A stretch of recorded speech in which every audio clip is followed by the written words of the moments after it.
உணவே மருந்து என்பது நம் உடல்நலத்திற்கு உணவு எவ்வளவு முக்கியமானது என்பதை விளக்கும் ஒரு வாக்கியம். இதில் உப்பு முக்கிய பங்காற்றுகிறது. உப்பு பெரும்பாலும் சோடியம் குளோரைடு கொண்டு உருவானது.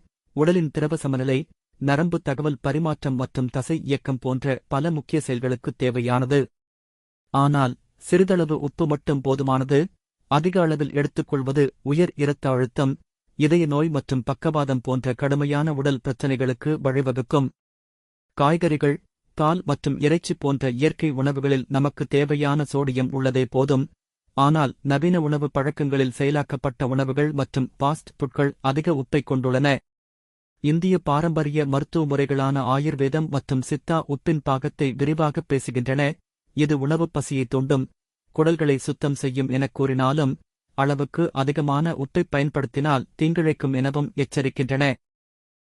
பாறை உப்பு, கடல் உப்பு, இமாலயா இளஞ்சிவப்பு உப்பு போன்ற பல்வேறு உப்புகள் வெவ்வேறு கனிமச் சேர்மங்களைக் கொண்டுள்ளன என நம்பப்படுகிறது. இளஞ்சிவப்பு உப்பில் சில சிதைந்த கனிமங்கள் உள்ளதால் அது சிறந்ததாக கூறப்படினாலும், அதிலும் உள்ள சோடியம் அதிகம் என்பதால் அளவோடு பயன்படுத்த வேண்டும். உப்பை குறைப்பது உடலில் நீர் தங்குவதை குறைத்து, இரத்த அழுத்தத்தை கட்டுப்படுத்தி, நீண்டகால நோய்களைத் தடுக்கும்.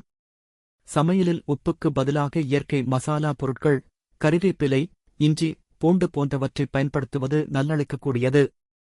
முடிவில், உப்பு என்பது இருமுனை கத்தி போல் சிறிய அளவில் மருந்தாக இருந்தாலும், அதிகமாக இருந்தால் அது நம் உடலுக்கு தீமையை விளைவிக்கும். உப்பின் செயல்பாடுகளை புரிந்து கொண்டு, தினசரி உப்பு பயன்பாட்டை கட்டுப்படுத்துவது ஒரு புத்திசாலித்தனமான முன் எச்சரிக்கை மருத்துவம் ஆகும். உங்களுக்கு இந்த தகவல் பிடித்திருந்தால் இந்த காணொளியை லைக் செய்து ஷேர் செய்யவும். மேலும் ஏதேனும் கேள்விகள் இருந்தால் கமெண்ட் பாக்ஸில் கமெண்ட் செய்யவும் மற்றும் இதைப்பற்றி நீங்கள் என்ன நினைக்கிறீர்கள் என்பதையும் கமெண்டில் தெரிவிக்கவும். நன்றி.